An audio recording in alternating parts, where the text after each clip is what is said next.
नमस्कार मेरे प्रिय मित्रों, यूपी टेट की तैयारी में आप सभी का स्वागत है। यह वीडियो पेपर 2 एसएसटी जूनियर की सोशल साइंस इस वीडियो में ख़त्म करने वाले हैं। जितने भी क्वेश्चन मैंने आप लोगों के लिए सिलेक्ट किए हैं, सभी क्वेश्चन टॉप सेलेक्टेड इम्पोर्टेंट एक एक क्वेश्चन कराऊंगा, जो पेपर के दिन डायरेक्ट आपको इन्हीं वीडियो से छपे मिल जाएंगे। क्योंकि जितने भी क्वेश्चन मैंने यहाँ पर आप लोगों के लिए सिलेक्ट किए हैं, वे सभी क्वेश्चन पूरे सिलेबस को कंप्लीट करते हैं।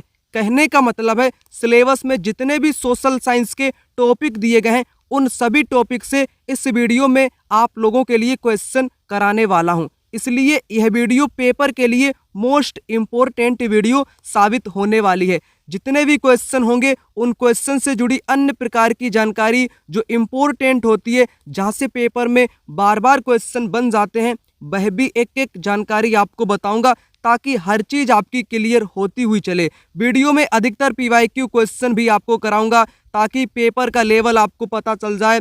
मिक्स क्वेश्चन भी मैंने इसमें डाल दिए हैं, न्यू क्वेश्चन भी आपको कराऊंगा। कहने का मतलब है, हर प्रकार के क्वेश्चन इस वीडियो में आप लोगों के लिए शामिल किए गए हैं। सिर्फ आपको इस वीडियो को बड़े ही ध्यान से देखना है, और जितना मैं आपको बताऊं, उन चीज़ों को आपको समझते हुए चलना है, तो आपका सब कुछ क्लियर हो जाएगा। ठीक है ना। और सोशल साइंस कितने नंबर का होता है? 60 नंबर का होता है। History, geography, polity, agriculture, home science, music, सभी के क्वेश्चन यहाँ पर आपको करा दूंगा। पहला क्वेश्चन आपकी स्क्रीन पर यहाँ पर कहता है, भारतीय राष्ट्रीय कांग्रेस का प्रथम अधिवेशन 1885 में कहाँ हुआ था? इस क्वेश्चन का राइट आंसर हो जाएगा मुंबई। मुंबई में कांग्रेस का प्रथम अधिवेशन 1885 में हुआ था। और पहले कांग्रेस के अधिवेशन की जो अध्यक्षता की थी, अध्यक्ष था, वह कौन था? पेपर में कई बार देखने को मिला है WC बनर्जी। WC बनर्जी, जिन्होंने कांग्रेस के पहले अधिवेशन की अध्यक्षता की थी। कांग्रेस का जो संस्थापक व्यक्ति था, वो भी कई बार पेपर में पूछा जाता है। संस्थापक व्यक्ति का नाम क्या है? एओ ह्यूम, है ना। एओ ह्यूम किसका नाम है? एक अंग्रेज ब्रिटिश अधिकारी का नाम है, जो कि सेवानिवृत्ति अधिकारी थे। इन्होंने कांग्रेस की स्थापना की है, एओ ह्यूम ने। ठीक। और इसमें जो कांग्रेस का जो पहला अधिवेशन था, इसमें कितने प्रतिनिधियों ने भाग लिया था? तो 72 प्रतिनिधियों ने इस कांग्रेस के अधिवेशन में भाग लिया था। ये 2 से 3 बातें कांग्रेस से जुड़ी हुई इंपॉर्टेंट थी, जिनको मैंने आपको बता दिया। जवाब आपका मुंबई हो जाएगा। क्वेश्चन नंबर दूसरा यहाँ पर कहता है, ओजोन परत किस मंडल में पाई जाती है? मैंने आपको बहुत बार इस प्रकार के क्वेश्चन कराए हैं, जो कि वायुमंडल टॉपिक से रिलेटेड पूछा जाता है, 1 या 2 क्वेश्चन।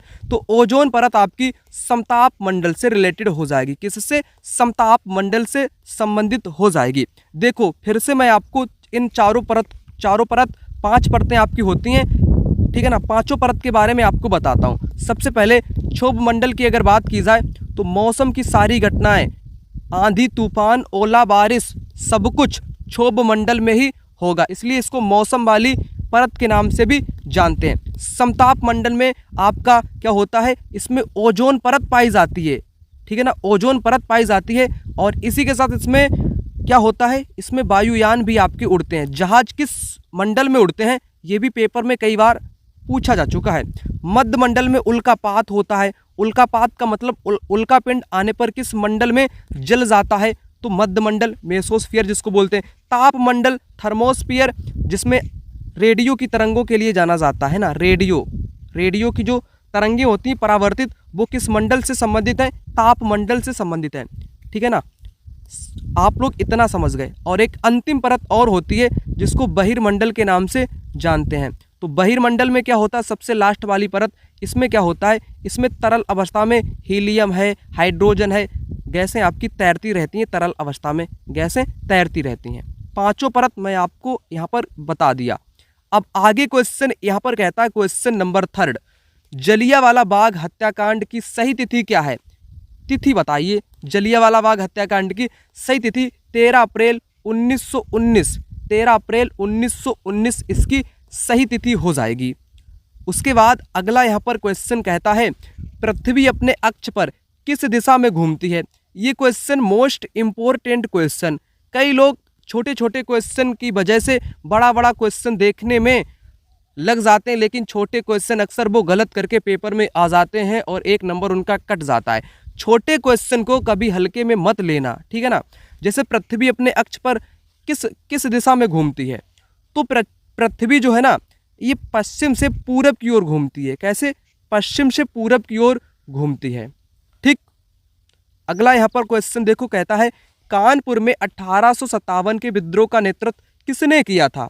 कानपुर में, ठीक है ना, तो नाना साहब का नाम आता है कानपुर से, नाना साहब ने किया था। लक्ष्मीबाई ने झांसी से नेतृत्व किया था। कहाँ से? झांसी से नेतृत्व किया था। कुंवर सिंह ने कहाँ से किया था? बिहार के जगदीशपुर से, है ना, बिहार से। बेगम हजरत महल ने कहाँ से किया था? लखनऊ से। लखनऊ से किसने नेतृत्व किया था? बेगम हजरत महल ने किया था। नाना साहब इस क्वेश्चन के राइट आंसर हो गए कानपुर। कानपुर से कौन कौन इस वीडियो को देख रहा है फटाक से बताए, झांसी वाले भी बता दें, लखनऊ वाले भी बता दें। अगला क्वेश्चन आपके सामने यहाँ पर कहता है विश्व पर्यावरण दिवस कब मनाया जाता है? सभी को पता है 5 जून को विश्व पर्यावरण दिवस मनाया जाता है। अगला क्वेश्चन आपके सामने यहाँ पर कहता है शिवाजी का राज्याभिषेक किस वर्ष हुआ था? शिवाजी का राज्याभिषेक 1674 को हुआ था। तारीख क्या है? तारीख इनकी है 6 जून 1674 को हुआ था। इनका क्या हुआ था? राज्याभिषेक हुआ था। कहाँ पर हुआ था? जगह भी आपसे पूछी जाती है तो रायगढ़, रायगढ़ के दुर्ग या रायगढ़ का एक किला था, वहां पर इनका राज्याभिषेक हुआ था।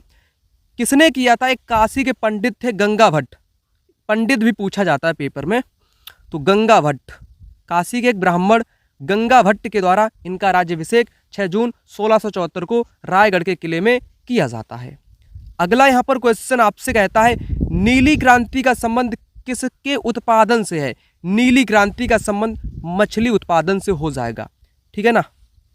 अगला देखो सांप्रदायिक निर्णय की घोषणा किस वर्ष हुई थी? सांप्रदायिक निर्णय की घोषणा 1931, 33, 32, 34, क्या होगा इस क्वेश्चन का जवाब? 1932 में सांप्रदायिक निर्णय की घोषणा हुई थी।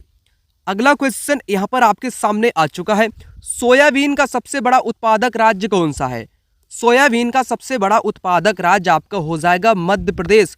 नंबर 1 पर आपका मध्य प्रदेश हो जाएगा।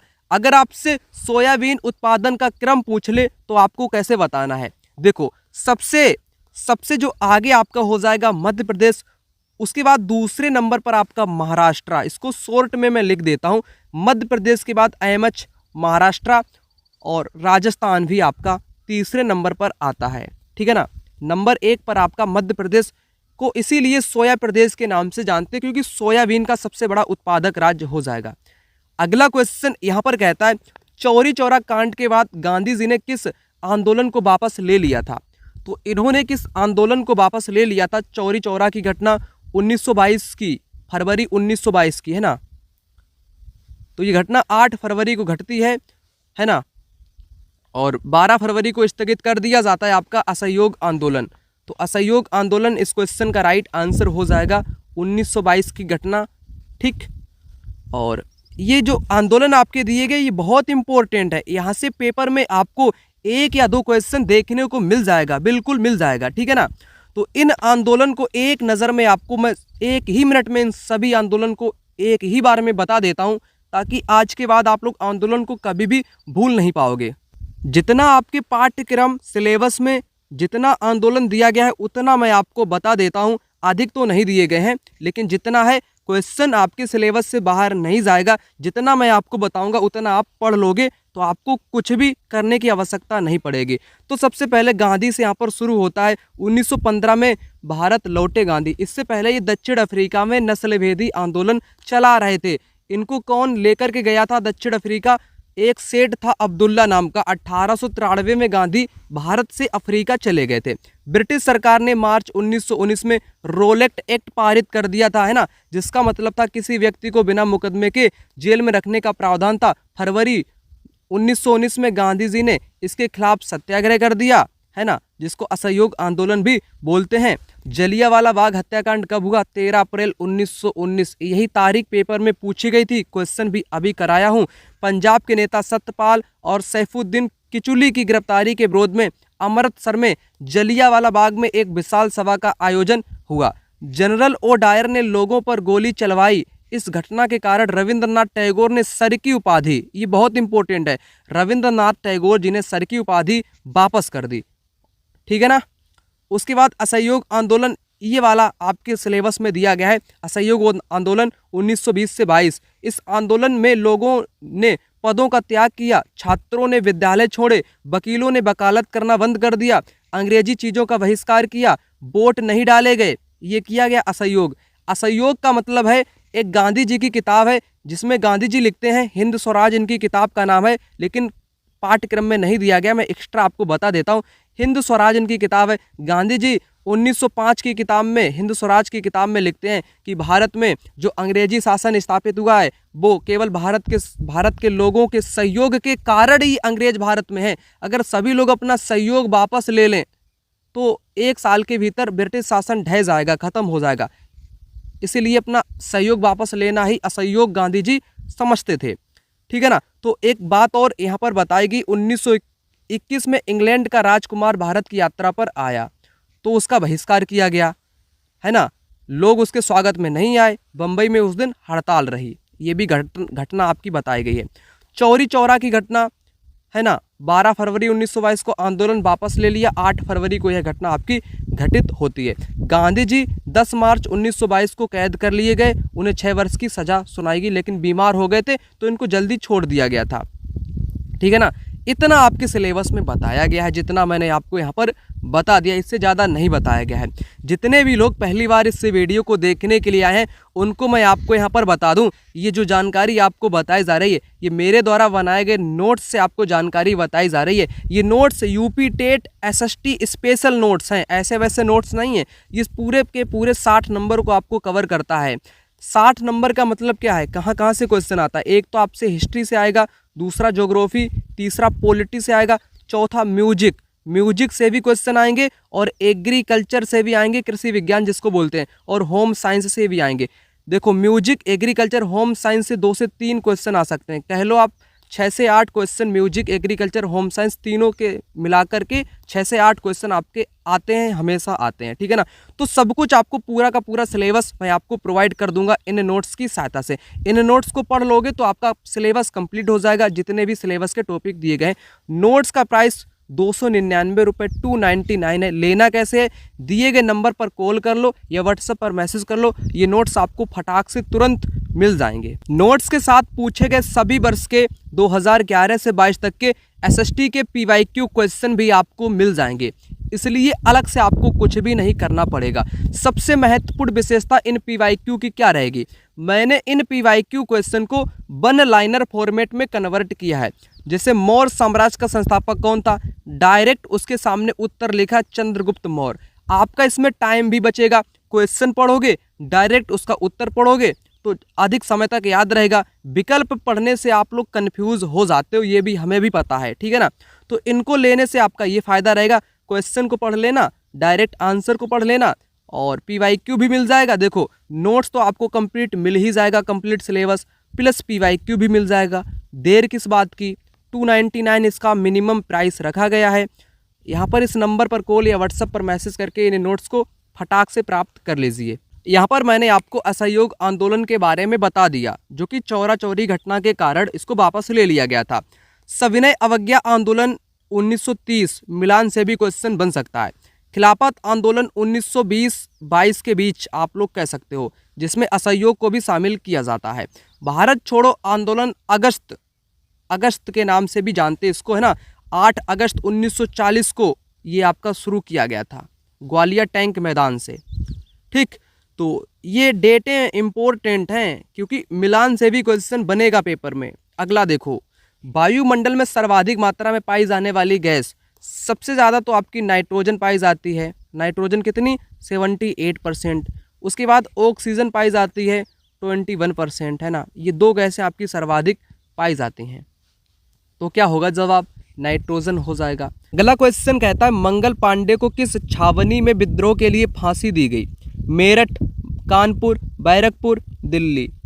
तो राइट आंसर आपका हो जाएगा यहाँ पर बैरकपुर छावनी, है ना। तो बैरकपुर छावनी में विद्रोह हुआ था जिस कारण इनको फांसी दी गई थी। फांसी की डेट क्या है ये भी पेपर में आ सकती है। तो 8 अप्रैल, कब, 8 अप्रैल 1857 को इनको फांसी दी गई थी, 8 अप्रैल 1857 को। ठीक है ना। अगला क्वेश्चन यहाँ पर आपसे कहता है, भारत में श्वेत क्रांति का जनक किसे कहा जाता है? श्वेत क्रांति का मतलब होता है दुग्ध उत्पादन से, है ना, दुग्ध उत्पादन से इसका संबंध है। तो इसका जनक भारत में किसको बोलते हैं? तो वर्गीस कुरियन को बोला जाता है। वर्गीस कुरियन को श्वेत क्रांति का जनक बोला जाता है। और डॉक्टर एम.एस. स्वामीनाथन को हरित क्रांति का जनक, हरित क्रांति का जनक भारत में किसको बोला जाता है? हरित क्रांति का जनक डॉक्टर एम.एस. स्वामीनाथन को। सुंदरलाल बहुगुणा किससे संबंधित है? ये आपके चिपको आंदोलन से संबंधित है। चिपको आंदोलन उत्तराखंड में 1973 में लगभग चलाया गया था। ठीक है ना। चिपको आंदोलन से संबंधित सुंदरलाल बहुगुणा जो कि एक पर्यावरणविद हैं। ठीक। आमटे ये समाजशास्त्री हैं। ठीक। वर्गीस कुरियन क्वेश्चन का राइट जवाब आपका यहाँ पर हो जाएगा। अगला क्वेश्चन यहाँ पर कहता है, बाल विवाह को नियंत्रित करने वाला शारदा एक्ट किस वर्ष पारित किया गया था? शारदा एक्ट 1929 में पारित किया गया था। और शारदा एक्ट में कितनी उम्र कर दी गई थी विवाह के लिए, ये भी आपको पता होना चाहिए। लड़की की उम्र 14 वर्ष, ये गर्ल्स की उम्र, और लड़के की कितनी? 18 वर्ष। शारदा एक्ट में ये उम्र भी आपसे पूछी जाती है कि लड़की की उम्र 14 वर्ष और लड़के की उम्र 18 वर्ष। ठीक। ये भी आपको पता होना चाहिए। यहाँ पर आपने समझ लिया कि 1929 में ये एक्ट आपका पारित किया गया था। और ये पूर्ण रूप से लागू कब हुआ था? लागू होने की बात की जाए तो 1930 में लागू हुआ था। एक हरविलास थे, हरविलास शारदा, हरविलास शारदा इनका नाम था। तो इन्हीं के नाम पर ये शारदा एक्ट नाम किया गया। तो शारदा एक्ट का नाम किन के नाम पर है? तो हरविलास शारदा के नाम पर है। लड़की की उम्र 14, लड़के की उम्र 18 वर्ष निर्धारित की गई। अगला देख लो, यहाँ पर कहता है, विश्व का सबसे ऊंचा पर्वत शिखर माउंट एवरेस्ट कहाँ पर स्थित है? माउंट एवरेस्ट आपका कहाँ पर है? तो माउंट एवरेस्ट ये भारत में नहीं है, ये नेपाल में है। कहाँ पर? नेपाल में है। नेपाल प्लस चीन, ये दोनों की सीमाओं पर लगता है। नेपाल प्लस चीन। नेपाल में इसे सागर माथा भी बोलते, क्या बोलते हैं? सागर माथा के नाम से भी जाना जाता है। ये भी पॉइंट इम्पोर्टेंट है पेपर के लिए। जवाब आपका नेपाल हो जाएगा। माउंट एवरेस्ट की ऊंचाई कितनी है? ये भी पेपर में आपसे पूछ सकता है क्योंकि दिया गया है 8848। कितनी? 8848.86 मीटर। आप लोग 8848 मीटर आपको दिखा मिले तो इसी को टिक कर देना। 8848 मीटर माउंट एवरेस्ट की ऊंचाई है। ठीक। इतना आप लोग यहाँ पर समझ गए माउंट एवरेस्ट के बारे में। यहाँ पर आप अच्छे से समझ लो, एक हिमाद्री श्रेणी है हिमालय की ही, इसे बृहद हिमालय के नाम से भी जाना जाता है। संसार का सबसे ऊंचा पर्वत शिखर माउंट एवरेस्ट इसी श्रृंखला में स्थित है। पेपर का क्वेश्चन आपसे कई प्रकार से बन सकता है। अगर आपसे पूछ ले कि माउंट एवरेस्ट हिमालय की किस श्रेणी में आता है, तब आपका जवाब होगा हिमाद्री में आता है। माउंट एवरेस्ट की ऊंचाई 8848 मीटर। इस श्रृंखला पर अनेक हिमनद ग्लेशियर जिनसे कई नदियां भी निकलती हैं। अब देखो, इससे जुड़ी हुई कई बातें मैं आपको यहीं पर बता देता हूँ, शायद क्वेश्चन आपसे बने तो आप लोग कर लो। जैसे मैं हिमालय की बात कर लेता हूँ, हिमालय को आपको यहीं पर समझा देता हूँ। 1-2 नंबर का क्वेश्चन अगर बनेगा आपसे तो आप उस क्वेश्चन को कर लोगे। तो समझ लो मात्र थोड़े ही समय में। हिमालय का अर्थ होता है बर्फ़ का घर, हिम प्लस आलय। हिमालय पर्वत को 4 समांतर श्रेणियों में डिवाइड किया गया है। पहला पार्ट इसका क्या है, या पहला भाग या पहला क्षेत्र? ट्रांस हिमालय, बहुत इंपॉर्टेंट है। ये हिमालय पर्वत के उत्तर में स्थित है। इसमें मुख्यतः काराकोरम, लद्दाख, कैलाश पर्वत श्रेणियाँ शामिल हैं। यहाँ का सर्वोच्च पर्वत शिखर काराकोरम श्रेणी पर स्थित है। ये देखो, बहुत ट्रांस हिमालय में ही आपका काराकोरम श्रेणी है। लद्दाख कहाँ पर है? ये भी ट्रांस हिमालय में है। काराकोरम, कैलाश पर्वत श्रेणियाँ, ये सब कुछ आपके ट्रांस हिमालय क्षेत्र में ही है। अब ये पूछा जाता है K2 जो गार्डविन ऑस्टिन है ना, इसकी ऊंचाई समुद्र तल से 8611 किलोमीटर जो कि भारत में ही पड़ती है। यहाँ का सर्वोच्च पर्वत शिखर काराकोरम श्रेणी में K2 स्थित है। उसके बाद हिमाद्री तो मैंने आपको बता ही दिया, माउंट एवरेस्ट 8848 मीटर यहीं पर है। तीसरा आपका हिमाचल या मध्य हिमालय जिसको बोलते हैं। इस श्रृंखला में क्या है, इस श्रृंखला में श्रीनगर, शिमला, कुल्लू, डलहौजी, नैनीताल, अल्मोड़ा, दार्जिलिंग जैसे अनेक आकर्षक एवं रमणीक पर्यटक स्थल हैं। पेपर में अगर आपसे पूछ ले कि भारत के नाम दे दिए जाएं आपको, डलहौजी, नैनीताल, श्रीनगर, शिमला, कुल्लू जैसे रमणीक पर्यटक स्थल कौन से हिमालय में स्थित हैं, तो आपका जवाब होगा हिमाचल या मध्य हिमालय। ठीक, एक आपका है शिवालिक श्रेणी या उप हिमालय। हिमालय के सबसे दक्षिण में है, यह कम ऊंचाई की श्रृंखला है, इस पर घने वन पाए जाते हैं शिवालिक में। ठीक, जितना इम्पोर्टेंट था उतना मैंने आपको यहाँ पर बता दिया। ये नोट्स आपके सामने हैं और इन नोट्स में पॉइंटों को हाईलाइट भी किया गया है ताकि कोई दिक्कत आपको ना हो, इसलिए आप लोग इनको ले लेना, क्योंकि ये 3-4 घंटे के भीतर पूरे पढ़े जा सकते हैं, ये भी मैं आपको बता देता हूँ। अगला क्वेश्चन कहता है आज़ाद हिंद फौज की स्थापना 1942 में किसके द्वारा की गई थी। तो आज़ाद हिंद फौज में कई बार लोग कंफ्यूज हो जाते हैं, डायरेक्ट वो उत्तर मार देते हैं सुभाष चंद्र बोस। लो भैया 1 नंबर आपको मिल गया। नहीं, यहीं पर आप लोग गलती कर देते हो, क्वेश्चन को समझते नहीं हो और डायरेक्ट आज़ाद हिंद फौज सुभाष चंद्र बोस को कर देते हो समर्पित। जी ऐसा नहीं है, समझो इस बात को। देखो, आज़ाद हिंद फौज की जो स्थापना 1942 में की थी वो कैप्टन मोहन सिंह ने की थी। ठीक है ना, किसने की थी? कैप्टन मोहन सिंह ने इसकी स्थापना की थी। और ये इसमें जापानियों का भी सहयोग था, है ना। और ये सिंगापुर में इसकी स्थापना की थी। ये भी पॉइंट है इम्पोर्टेंट। कहाँ पर? सिंगापुर में इसकी स्थापना की थी कैप्टन मोहन सिंह ने 1942 में सिंगापुर में। कैप्टन मोहन सिंह या आज़ाद हिंद फौज में सहयोगी कौन था व्यक्ति? सहयोगी व्यक्ति था आपका रास बिहारी घोष। रास बिहारी, ये भी पेपर में आता, रास बिहारी सहयोगी था। ठीक है ना।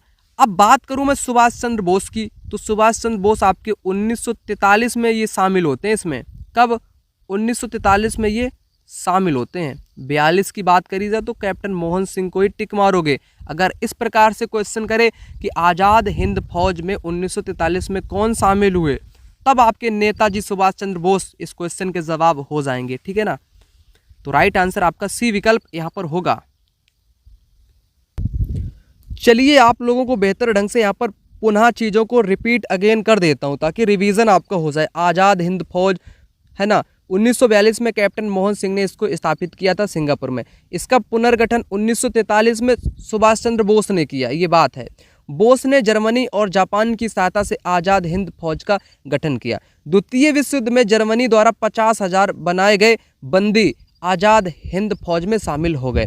स्त्री का दल रानी झांसी रेजिमेंट के नाम पर इन्होंने रखा। जय हिंद दिल्ली चलो के नारे किसने दिए? तो सुभाष चंद्र बोस ने दिए। जय हिंद दिल्ली चलो के नारे दिए। तो देखो ये 2 से 3 बातें ये आपकी यहाँ पर क्लियर हो गई, जो मैंने एक्स्ट्रा आपको पॉइंट यहाँ पर बता दिए।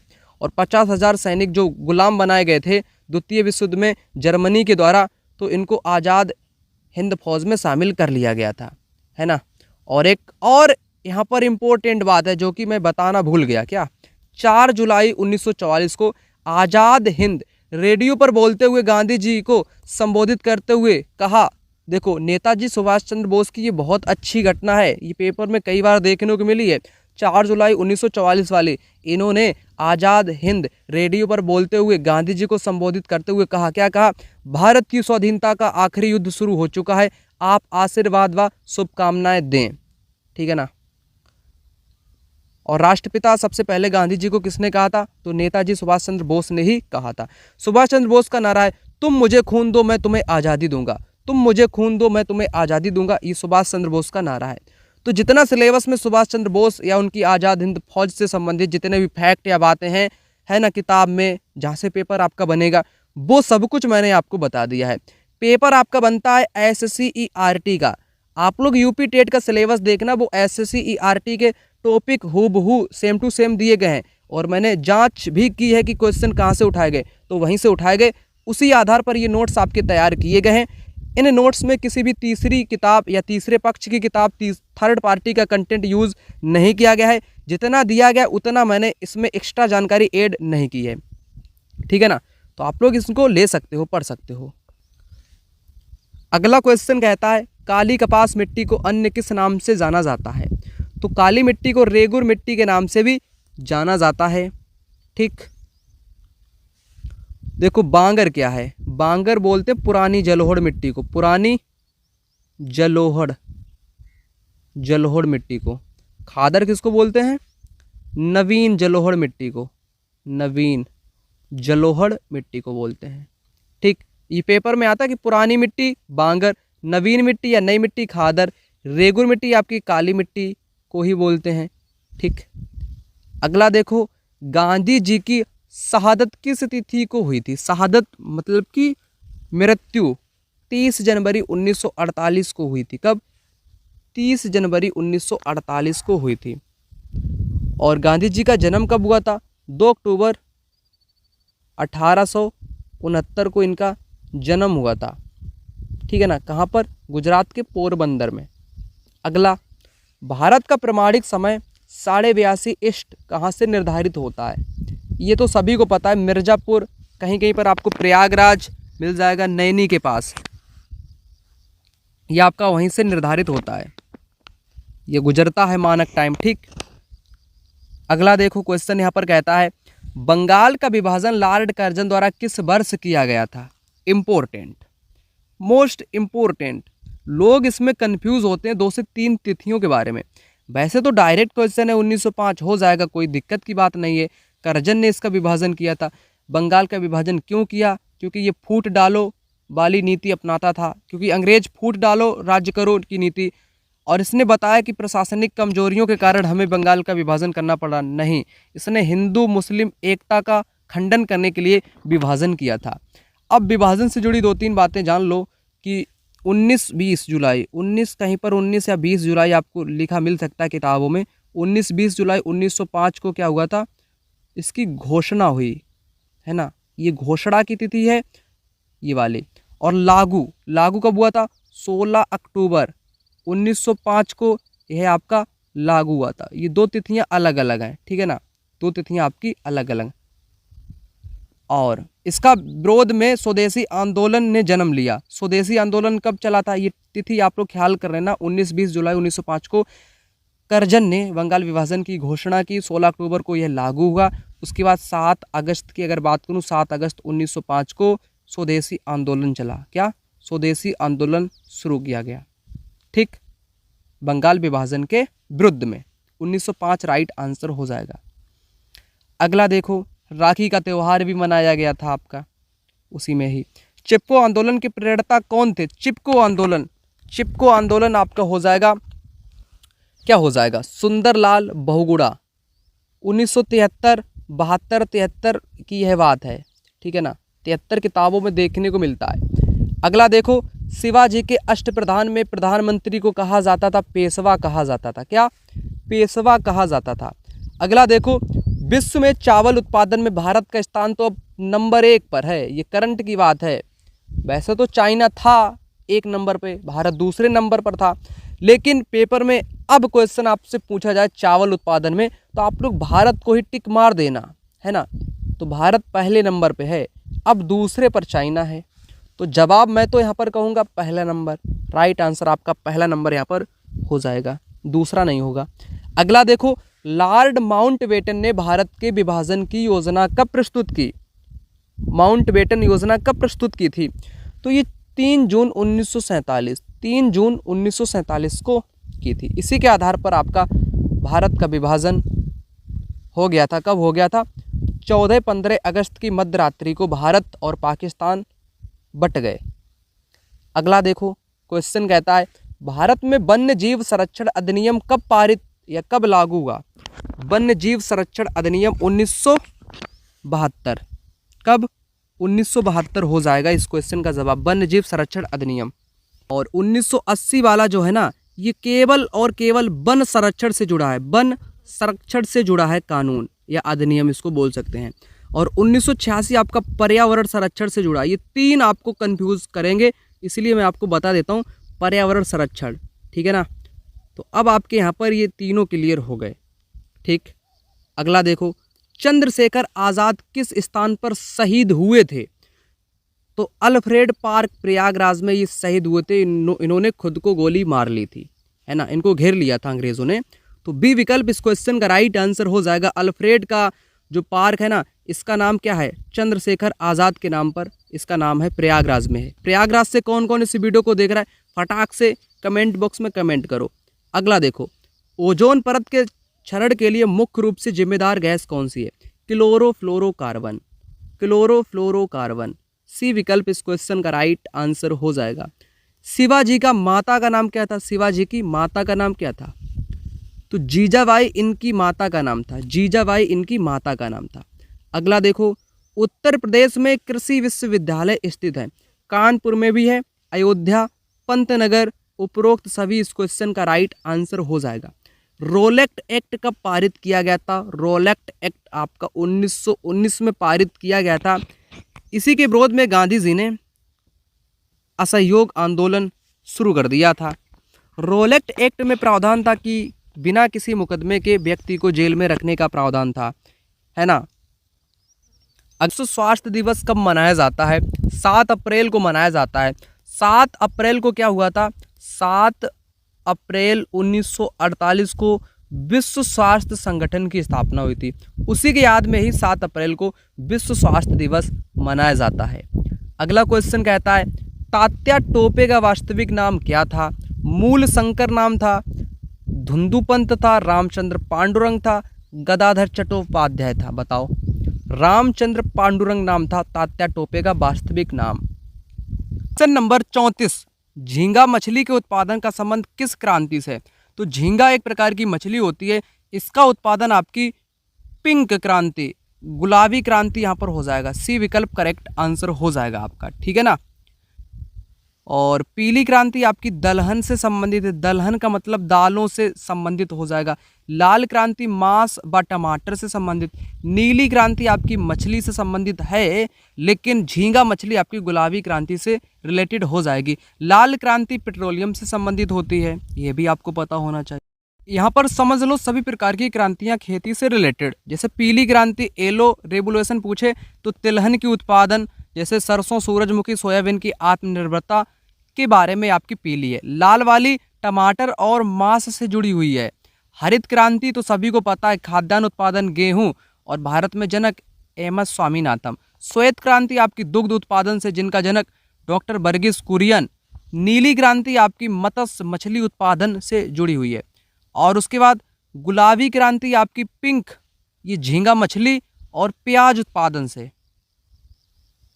गुलाबी क्रांति किससे जुड़ी हुई है? झींगा और मछली उत्पादन से जुड़ी हुई है। ठीक, यही क्वेश्चन आपसे पूछा गया है, ये भी आ चुका है। भूरी क्रांति आपको पता है क्या? भूरी क्रांति जो है ना, ये किससे है? उर्वरक से है। सुनहरी या गोल्डन क्रांति फल और बागवानी से है। काली क्रांति, ये भी इम्पोर्टेंट है, काली क्रांति ब्लैक, ये आपकी पेट्रोलियम और बायोडीजल उत्पादन से। बादामी क्रांति मसाला उत्पादन से। तो लगभग मैंने सभी प्रकार की जो भी क्रांतियां हैं, लाल, पीली, रजत, सब कुछ आपको बता दिया। अगला देखो, दिल्ली को भारत की राजधानी कब घोषित किया गया? घोषित किया गया 1911 में घोषित किया। क्वेश्चन यहाँ पर कहता है, पृथ्वी की ठोस ऊपरी परत को क्या कहा जाता है? पृथ्वी की 3 परत हैं, आपको पता है ना। भूपर्पटी इस क्वेश्चन का राइट आंसर हो जाएगा। क्रोड सबसे नीचे की परत है, बीच की परत को मेंटल बोलते हैं। यहीं पर समझ लो भूपर्पटी में कौन कौन से खनिज पाए जाते हैं। इसमें आपका सियाल पाया जाता है ना। सियाल का मतलब सिलिका, एल का मतलब एल्यूमिना आपका पाया जाता है। मेंटल, जिसको महासागर की परपटी के नाम से भी जानते हैं, इसमें आपका इसमें सीमा पाया जाता है। क्या पाया जाता है? इसमें आपका सीमा पाया जाता है। सीमा का मतलब सिलिका एंड मैग्नीशियम। क्रोड में आपका निफे पाया जाता है, ये भी पेपर में आता है। निकल एंड फेरस। ठीक, अगला देखो, क्वेश्चन कहता है, बनारस हिंदू विश्वविद्यालय की स्थापना कब हुई? तो 1916 में हुई। किसने की? तो मदन मोहन मालवीय जी ने इसकी स्थापना की। अगला क्वेश्चन कहता है, दलहनी फसलों की जड़ों में पाया जाने वाला बैक्टीरिया कौन सा है? दलहनी फसलों की जड़ों में पाया जाने वाला बैक्टीरिया राइजोबियम। कौन सा? राइजोबियम होता है, ठीक है ना। एग्रीकल्चर का क्वेश्चन आपका है ये वाला।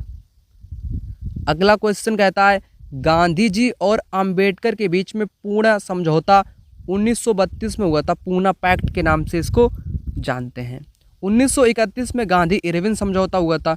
उसके बाद पूना पैक्ट समझौता 1932 में हुआ था, मार्च 1932 को।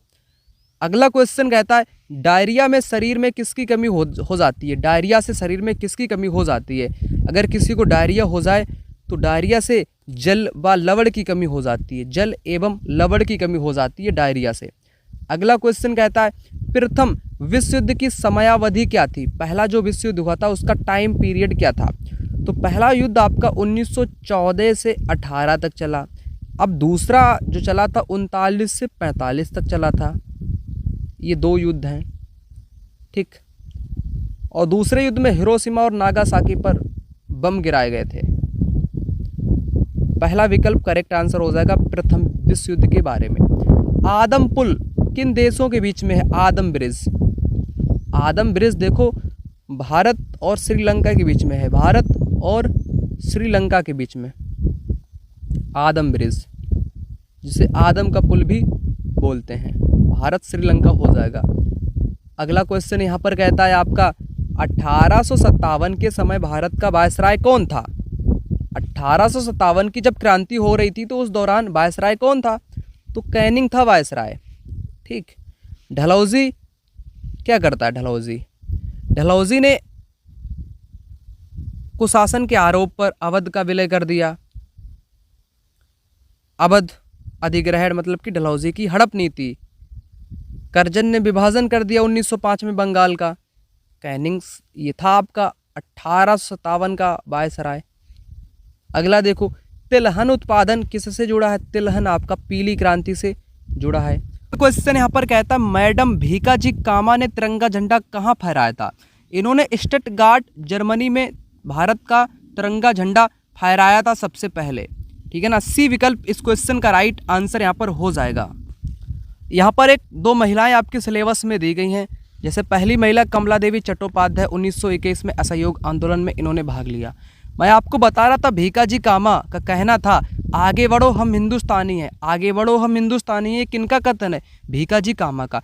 इन्होंने भारत का पहला झंडा फहराया। कहाँ पर फहराया। जर्मनी में फहराया था। और इनको इंडियन मदर रेवोल्यूशन भी बोलते हैं। भारतीय क्रांति की जननी। भारतीय क्रांति की जननी किसको बोला जाता है। क्रांति की जननी ये पेपर में आ चुका है। तो भीकाजी कामा को बोला जाता है इंडियन मदर ऑफ रेवोल्यूशन के नाम से किसको जाना जाता है। भीकाजी कामा को जाना जाता है, ठीक। और एक व्यक्ति और है आपके यहाँ पर, ये भी आप लोग जान लो, हेमू कलाड़ी। हेमू कलाड़ी नवयुवक हेमू ने 23 अक्टूबर 1942 को रात्रि में रेलगाड़ी में फौज शस्त्रों को नष्ट किया। 21 जनवरी 1943 को हेमू कलाड़ी को फांसी दे दी गई। इनकी उम्र मात्र 19 वर्ष थी। खुदीराम बोस की उम्र 18 वर्ष थी। हेमू कलाड़ी की उम्र 19 वर्ष थी।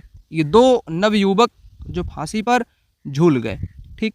ये पॉइंट था, है ना, जो हमने आपको बताया नहीं। हेमू कलाड़ी और भीकाजी कामा ये इम्पोर्टेंट। और कमला देवी चट्टोपाध्याय 1921 में असहयोग आंदोलन में इन्होंने भाग लिया। संकटग्रस्त प्रजातियों का रिकॉर्ड किस किताब में। Red data book. Red data book में संकटग्रस्त प्राणियों का रिकॉर्ड रखा जाता है, जो कि IUCN इसको जारी करता है। अगला असेंबली बम कांड 1929 भगत सिंह के साथ कौन था। बटुकेश्वर दत्त था। कौन। बटुकेश्वर दत्त थे। नाबार्ड का मुख्यालय कहाँ पर है। नाबार्ड का मुख्यालय आपका, नाबार्ड का मुख्यालय मुंबई में है। कहाँ पर है। मुंबई में हो जाएगा नाबार्ड का मुख्यालय। शिवाजी के पिता का नाम था शाहजी भोसले। अगला क्वेश्चन भारत में सर्वाधिक सोयाबीन किस राज्य में होता है। उत्तर प्रदेश में नहीं बल्कि मध्य प्रदेश में होता है। अब देखो अगला क्वेश्चन यहाँ पर 51 नंबर का कहता है महात्मा गांधी ने असहयोग आंदोलन किस वर्ष शुरू किया था। असहयोग आंदोलन महात्मा गांधी ने 1920 में शुरू किया था। कब। 1920 में इन्होंने शुरू किया था। अगला देखो, अगला यहाँ पर कहता है गंगा ब्रह्मपुत्र का डेल्टा किस नाम से जाना जाता है। तो सुंदरवन डेल्टा के नाम से जाना जाता है। यहाँ पर मैंग्रोव वन बहुत मात्रा में पाए जाते हैं, ठीक। अगला कहता है 1857 के विद्रोह की शुरुआत किस छावनी से हुई थी? तो 1857 का विद्रोह 10 मई 1857 को शुरू होता है मेरठ की छावनी से। कहाँ से? मेरठ की छावनी से शुरू होता है। मृदा विज्ञान पेडोलॉजी किसका वैज्ञानिक अध्ययन है? मृदा विज्ञान पेडोलॉजी किसका वैज्ञानिक अध्ययन है? तो मिट्टी का है। मिट्टी इस क्वेश्चन में राइट आंसर आपकी हो जाएगी। अगला कहता है आपका साइमन कमीशन 1928 का भारत में विरोध क्यों हुआ? क्योंकि इसमें कोई भारतीय सदस्य शामिल नहीं था, टोटल अंग्रेज थे, इसलिए इसका विरोध हुआ। अगला देखो यहाँ पर कहता है समताप मंडल में परावैंगनी किरणों का अवशोषण कौन करता है? समताप मंडल में परावैंगनी किरणों का अवशोषण कौन करता है? तो ओजोन परत करती है आपकी, ओजोन करती है। ठीक। अगला यहाँ पर कहता है आपका 1857 के विद्रोह के में बिहार का नेतृत्व किसने किया था? तो कुंवर सिंह ने किया था बिहार का नेतृत्व। अगला देखो यहाँ पर कहता है मत्स्य उत्पादन में वृद्धि के लिए कौन सी क्रांति? मत्स्य, ये मछली वाली मैंने आपको क्या बताई? नीली क्रांति बताई। श्वेत दूध से है, भूरी आपकी उर्वरक से है। ठीक। गांधी इरविन समझौता कब हुआ था? 1931 में हुआ था। 1931 में हुआ था। भारत के मैदानी भागों में कौन सी मिट्टी आपकी सर्वाधिक पाई जाती है? मैदान में तो आपकी जलोढ़ मिट्टी पाई जाती है। जलोढ़ मिट्टी इस क्वेश्चन का राइट आंसर हो जाएगा। लाहौर अधिवेशन 1940 में पाकिस्तान का प्रस्ताव किसने रखा? लियाकत अली, मोहम्मद अली जिन्ना, चौधरी रहमत अली, फजलुल हक। इस क्वेश्चन का राइट आंसर यहाँ पर आपका हो जाएगा फजलुल हक, है ना। फजलुल हक कौन थे? ये सीएम थे उस दौरान के, कहाँ के? बंगाल के मुख्यमंत्री थे फजलुल हक, जिन्होंने पाकिस्तान का प्रस्ताव लाहौर अधिवेशन 1940 में रखा था। क्वेश्चन का जवाब आपका डी विकल्प हो जाएगा। इस क्वेश्चन से जुड़ी 2-3 बातें आपको जान लेनी महत्वपूर्ण है, ठीक है ना। देखो, चौधरी रहमत अली एक विद्यार्थी था उस दौरान कैम्ब्रिज यूनिवर्सिटी का, तो इसने पाकिस्तान शब्द दिया। क्वेश्चन पेपर में अन्य एग्जाम में पूछा जा चुका है कि पाकिस्तान शब्द सबसे पहले किसने इस्तेमाल किया। तो पाकिस्तान शब्द अगर आपसे पूछे तो चौधरी रहमत अली को आपको टिक कर देना है। अगर आपसे पूछे पाकिस्तान का प्रस्ताव 1940 के लाहौर अधिवेशन में किसने किया, तो फजलुल हक क्वेश्चन का जवाब आपका हो जाएगा। चलिए आगे मैं बात कर लेता हूं। अगला क्वेश्चन यहाँ पर कहता है श्वेत महाद्वीप किसे कहते हैं? श्वेत महाद्वीप अर्थात सफेद महाद्वीप किसे बोला जाता है? एशिया को, अंटार्कटिका को, यूरोप को या ऑस्ट्रेलिया को? क्वेश्चन का जवाब हो जाएगा अंटार्कटिका। अंटार्कटिका महाद्वीप को सफेद महाद्वीप क्यों बोलते हैं? इसके पीछे का कारण आपको पता होना चाहिए। इसको सफेद या श्वेत महाद्वीप इसलिए बोलते हैं क्योंकि यहाँ पर बर्फों की चादरें आपकी पाई जाती है। बर्फ की चादरों से यह ढका आपका महाद्वीप है। यहाँ पर सिर्फ और सिर्फ बर्फ ही बर्फ। एक ठंडा क्षेत्र है। कैसा क्षेत्र है? ठंडा है। बर्फ वहाँ पर आपकी जमी रहती है। जो वायु दाब होता है वो यहाँ पर कैसा होता है? उच्च वायु दाब यहाँ पर पाया जाता है, ठीक है ना।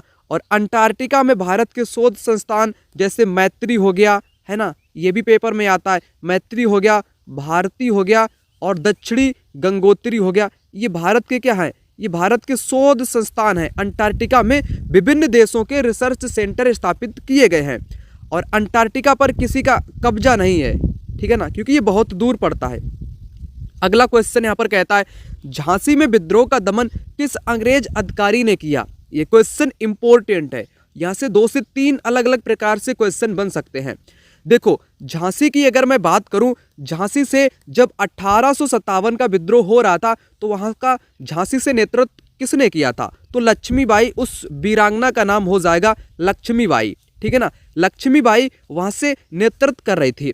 और दमन किसने कर दिया? अंग्रेजी अधिकारी था एक ह्यूरोज ने दमन कर दिया, ठीक है ना। और ह्यूरोज का एक कथन बड़ा ही फेमस है। कहता है कि मर्दों में मतलब कि महिलाओं में एक अकेली मर्द थी, महिलाओं में एक अकेली मर्द थी झांसी की रानी। ये किसने कहा है? तो ह्यूरोज का ये भी कथन है कि अकेली महिलाओं में मर्द थी। कौन? झांसी की रानी। ये भी कथन ह्यूरोज ने कहा, ये भी पेपर में आता है, ठीक। अगला क्वेश्चन यहाँ पर आप लोग देखो, कहता है उत्तर प्रदेश की सबसे प्रमुख व्यवहारिक फसल क्या है? अब यूपी टेट का पेपर है, 2 से 3 क्वेश्चन, 1 2 3 क्वेश्चन आपको यूपी स्पेशल से भी देखने को मिल जाएगा, बिल्कुल सिंपल सा, वो भी जानकारी आपको पता होनी चाहिए। उत्तर प्रदेश की सबसे प्रमुख व्यावसायिक फसल गन्ना है। कौन सी? गन्ना। व्यावसायिक या इसको नगदी भी बोल सकते हैं, यानी कि व्यावसायिक उद्देश्य से जो फसल की जाती है, गन्ना। वैसे अगर खाद्यान्न में आपसे पूछे तो गेहूं को टिक कर देना है। क्या? अगर खाद्यान्न आपसे पूछे तो गेहूं को टिक करना है। अगर आपसे व्यावसायिक या नगदी पूछे तो गन्ने को आपको टिक कर देना है। ठीक। अगला देखो, कहता है सुभाष चंद्र बोस ने आजाद हिंद फौज की कमान कहां संभाली? इन्होंने कहां संभाली थी? जापान में, सिंगापुर में, जर्मनी में या बर्मा में? बताइए, इस क्वेश्चन का राइट आंसर यहां पर आपका क्या हो जाएगा? क्वेश्चन का राइट आंसर हो जाएगा सिंगापुर, है ना। और ये सुभाष चंद्र बोस ये कब शामिल हुए थे, ये भी आपको पता होना चाहिए, ठीक है ना। तो अगर मैं बात इनकी करूं, किनकी? सुभाष चंद्र बोस की, तो 1943 में, इससे पहले 1942 में इसकी स्थापना हो चुकी थी। किसने की थी? कैप्टन मोहन सिंह ने किसकी स्थापना की थी? आजाद हिंद फौज की। ये 1943 में शामिल हुए थे। रास बिहारी बोस भी इसी में आपके शामिल थे। अगला यहाँ पर कहता है वायुमंडल की सबसे सघन और निचली परत। सबसे सघन और निचली परत, यहाँ से क्वेश्चन एक हमेशा देखने को मिला है। ये सघन और सबसे निचली परत जिसमें हम लोग रहते हैं उसको बोलते हैं ट्रोपोस्फियर, क्षोभ मंडल, जिसमें आंधी तूफान, ओला बारिश, वर्षा सब कुछ इसी में आपकी होती है। ये मैं आपको कई बार बता चुका हूँ। वायुमंडल से जुड़ी हुई 2 से 3 बातें बहुत इंपॉर्टेंट है, जहाँ से पेपर में हमेशा क्वेश्चन बना है। सबसे पहले आपको पता होना चाहिए नाइट्रोजन वायुमंडल में 78% पाई जाती है, ऑक्सीजन 21%, 21% पाई जाती है, ऑर्गन आपकी 0.93%, अन्य गैसें आपकी 0.04% मात्रा में पाई जाती हैं। सबसे इंपॉर्टेंट बात पेपर में आपसे तब उठती है जब एग्जामिनर आपसे क्वेश्चन बनाता है कि इन परतों को क्रम में लगाइएगा नीचे से ऊपर की तरफ, यानी कि पृथ्वी की सतह से आरंभ होती हैं परतें। इनका क्रम कैसा है? सबसे पहले क्षोभ मंडल, उसके बाद समताप मंडल, मध्य मंडल, बाह्य वायुमंडल एवं बहिर्मंडल। यहाँ पर मैं एक बात और स्पष्ट करे देता हूँ कि जो बाह्य मंडल है ना, बाह्य वायुमंडल, इसको आपको ताप मंडल भी लिखा मिल सकता है। ताप मंडल के नाम से भी जानते हैं, थर्मोस्फीयर के नाम से भी जानते हैं, इसको आयन मंडल के नाम से भी जानते हैं, है ना। इतना कंफ्यूजन बना रहता है, तो वो कंफ्यूजन भी मैंने यहाँ पर आपका दूर कर दिया। लास्ट वाली परत बहिर्मंडल, एक्सोस्फीयर जिसको बोलते हैं। अब यहाँ पर एक एक परत को फटाक से समझ लेते हैं। पहली परत क्षोभ मंडल, यह वायुमंडल की सबसे महत्वपूर्ण परत, औसत ऊंचाई 13 किलोमीटर। इसी मंडल में हम सांस लेते हैं। मौसम की सभी घटनाएं, वर्षा, कोहरा, ओलावर्षण, आंधी, तूफान इसी परत के अंदर होती है। उसके बाद समताप मंडल को समझ लो, स्ट्रेटोस्फीयर, क्षोभ मंडल के ऊपर का भाग समताप मंडल, ऊंचाई औसत में इसकी 50 किलोमीटर। यह परत बादल व मौसमी घटनाओं से मुक्त होती है। यहाँ पर बादल नहीं होते, ना ही कोई मौसम की घटना घटित होती है, इसी कारण हवाई जहाज उड़ते हैं। ओजोन गैस की परत आपकी यहीं पर पाई जाती है। ये बहुत इंपॉर्टेंट लाइन है कि ओजोन की परत कहाँ पर पाई जाती है, तो समताप मंडल में पाई जाती है, जो कि सूर्य से आने वाली हानिकारक जो गैसें परावैगनी है ना, उनसे हमारी रक्षा करती है। तीसरी परत यहाँ पर समझो जल्दी से, मध्य मंडल, मेसोस्फीयर, तीसरी परत है ना, ये समताप मंडल के ठीक ऊपर होती है, 80 किलोमीटर की ऊंचाई तक फैली है। अंतरिक्ष से प्रवेश करने वाला उल्का पिंड इस परत में आने पर जल जाता है। उल्का पिंड आने पर जल जाता है, ये बात हमेशा पेपर में आती रहती है कि किस परत में जलता है, तो मध्य मंडल में। बाह्य वायुमंडल जिसको थर्मोस्फीयर बोलेंगे, ताप मंडल बोलेंगे, ताप मंडल भी बोलते हैं, आयन मंडल भी इसी को बोलते हैं, बाह्य वायुमंडल भी इसी को बोलते हैं। इसमें क्या होता है, बढ़ती ऊंचाई के साथ तापमान अत्यधिक तीव्रता से बढ़ता है। जैसे जैसे ऊंचाई बढ़ती है तो तापमान भी बढ़ता है, इसलिए इसको ताप मंडल भी बोलते हैं। 80 से 400 किलोमीटर तक फैला है। इसकी सबसे महत्वपूर्ण विशेषता क्या है, रेडियो संचार के लिए इस परत का उपयोग होता है। पृथ्वी से प्रसारित रेडियो तरंगे इस परत द्वारा पुनः पृथ्वी पर परावर्तित कर दी जाती हैं।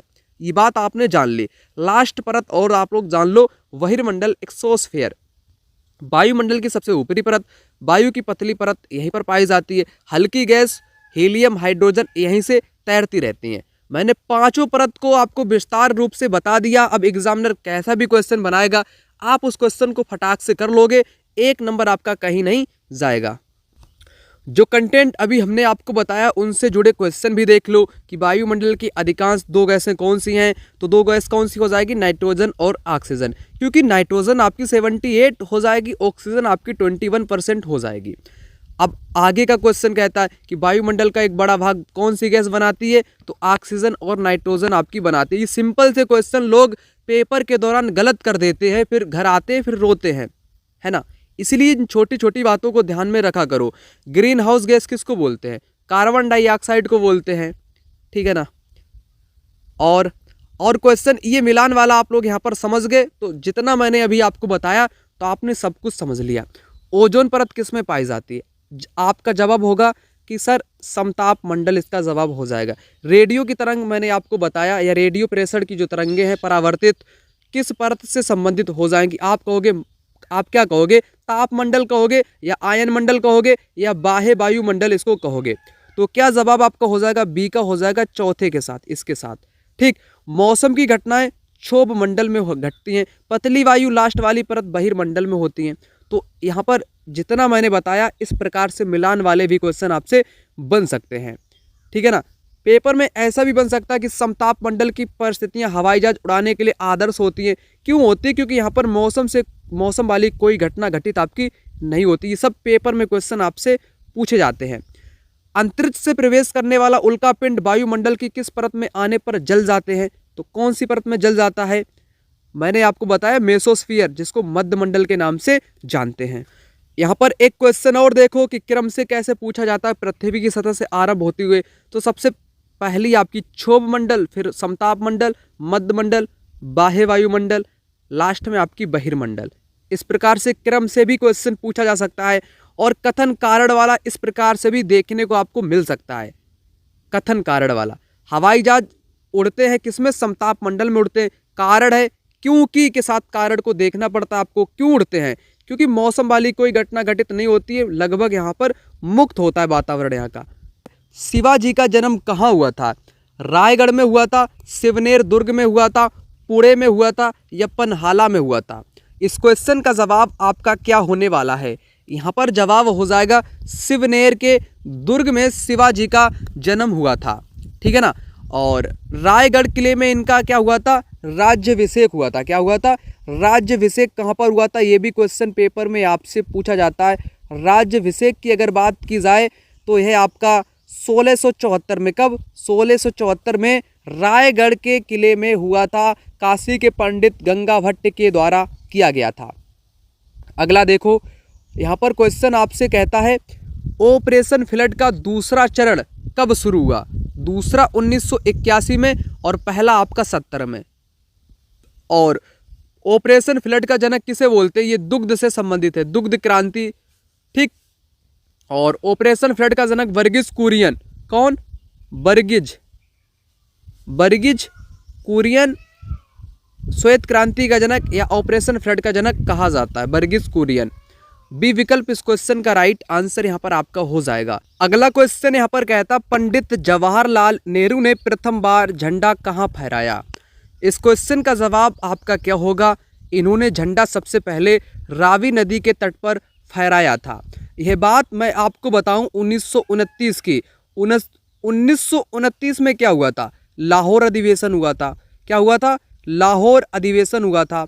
लाहौर अधिवेशन की अध्यक्षता किसने की थी, तो पंडित जवाहरलाल नेहरू ने इस अधिवेशन की अध्यक्षता की थी, ठीक है ना।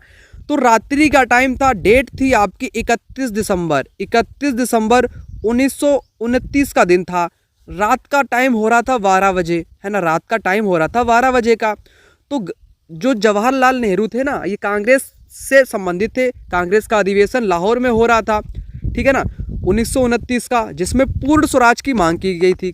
किसकी मांग, पूर्ण स्वराज की मांग। बात है 31 दिसंबर 1929 की रात 12 बजे। तो पंडित जवाहरलाल नेहरू ने रावी नदी के तट पर झंडा फहरा दिया, कहानी आपकी खत्म। इतना इंपॉर्टेंट है ये क्वेश्चन, पेपर में कई बार देखने को मिल गया है। तिथि से संबंधित भी आपसे पूछ सकता है, डायरेक्ट फैक्ट पर आपका क्वेश्चन पेपर बनेगा। यहाँ पर आप लोग पॉइंट को समझ लो। लाहौर अधिवेशन 1929, पूर्ण स्वराज की मांग जिसमें की गई थी, ठीक। इस अधिवेशन के अध्यक्ष जवाहरलाल नेहरू थे। राष्ट्रीय कांग्रेस ने रावी नदी के तट पर 31 दिसंबर 1929 की रात्रि 12 बजे तिरंगा झंडा फहराया और पूर्ण स्वराज की मांग का प्रस्ताव पारित किया।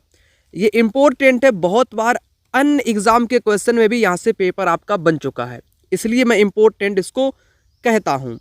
ये लाइन इम्पोर्टेंट है और आपके सिलेबस के पाठ्यक्रम जो जहाँ से पेपर बनेगा SCERT किताबों से, उस किताब में ये लाइन लिखी गई है और जहाँ से पेपर क्वेश्चन में आपसे बन भी चुका है, तो वही नोट्स यहाँ पर मैं प्रोवाइड करूँगा आपको। ठीक, तो ये आप लोग यहाँ पर ये जानकारी समझ गए। जानकारी और भी है, सविनय अवज्ञा आंदोलन कब शुरू किया गया था? 1930 में गांधी ने नमक कानून तोड़कर। ठीक, 78 सहयोगी इसमें शामिल थे। 12 मार्च 1930 को गांधी जी ने साबरमती आश्रम से अपने 78 सहयोगी के साथ दांडी की ओर यात्रा प्रारंभ की। महिलाओं व पुरुषों ने इसमें भाग लिया था। 5 मई 1930 को गांधी गिरफ्तार कर लिए गए थे। ये बात की बात है। ठीक, अगला क्वेश्चन यहाँ पर कहता है बसंत विषुव की स्थिति कब होती है? 21 मार्च को बसंत विषुव की स्थिति होती है। अगला क्वेश्चन यहाँ पर कहता है 1858 का घोषणा पत्र लॉर्ड कैनिंग ने कहाँ पढ़कर सुनाया ब्रिटिश की महारानी को? तो इन्होंने इलाहाबाद के पार्क में, है ना, प्रयागराज में पढ़कर सुनाया था। ये क्वेश्चन कई बार एग्जाम में देखने को मिल चुका है। अगला यहाँ पर कहता है किसान दिवस 23 दिसंबर किसकी स्मृति में मनाया जाता है? किसान दिवस किसकी स्मृति में मनाया जाता है? आपको ये पता होना चाहिए, ठीक है ना। क्या होगा इस क्वेश्चन का आपका जवाब? इसका जवाब आपका हो जाएगा चौधरी चरण सिंह। चौधरी चरण सिंह यहाँ पर आपका जवाब हो जाएगा। अगला क्वेश्चन आप लोग यहाँ पर देख लीजिए। क्वेश्चन नंबर 73 कहता है महात्मा गांधी ने व्यक्तिगत सत्याग्रह कब प्रारंभ किया? इंपॉर्टेंट, कब प्रारंभ किया? तो 1940 में इन्होंने व्यक्तिगत सत्याग्रह प्रारंभ किया था। और आपको पता है 8 अगस्त 1942 में इन्होंने क्या किया था? इन्होंने भारत छोड़ो आंदोलन की शुरुआत की थी। पहले व्यक्तिगत सत्याग्रही व्यक्ति कौन थे? आचार्य विनोबा भावे। कौन? आचार्य विनोबा भावे पहले व्यक्तिगत सत्याग्रही थे। ठीक, ये भी पेपर में आपसे पूछा जाता है पहले। अगला क्वेश्चन यहाँ पर देखो, कहता है IUCN की रेड लिस्ट किससे संबंधित है? देखो IUCN है ना, एक रेड लिस्ट जारी करता है, रेड डाटा बुक जिसको बोल सकते हैं। ये संकटग्रस्त या विलुप्त प्राय प्रजातियां से संबंधित हो जाएगी आपकी। अगला कहता है शिवाजी की मृत्यु किस वर्ष हुई थी? शिवाजी की मृत्यु किस वर्ष में हुई थी? क्वेश्चन आपसे पूछा है। तो देखो यहाँ पर ये 1674 मैंने आपको बता दिया, राज्याभिषेक हुआ था। क्या हुआ था? राज्याभिषेक हुआ था। काशी के पंडित गंगा भट्ट के द्वारा, है ना, रायगढ़ किले में इनका राज्याभिषेक हुआ था और इनकी मृत्यु इसके 6 वर्षों के बाद में हो गई थी, 1680 में हो गई थी। बी विकल्प करेक्ट हो जाएगा। अगला यहाँ पर क्वेश्चन आपसे कहता है, क्या कहता है उत्तर प्रदेश में चकबंदी योजना किस जिले से शुरू हुई? चकबंदी योजना किस जिले से शुरू हुई थी? तो मुजफ्फरनगर और सुल्तानपुर से शुरू हुई थी। देखो मुजफ्फरनगर की एक तहसील थी कैराना से शुरू हुई। ठीक, और सुल्तानपुर की तहसील थी मुसाफिर खाना।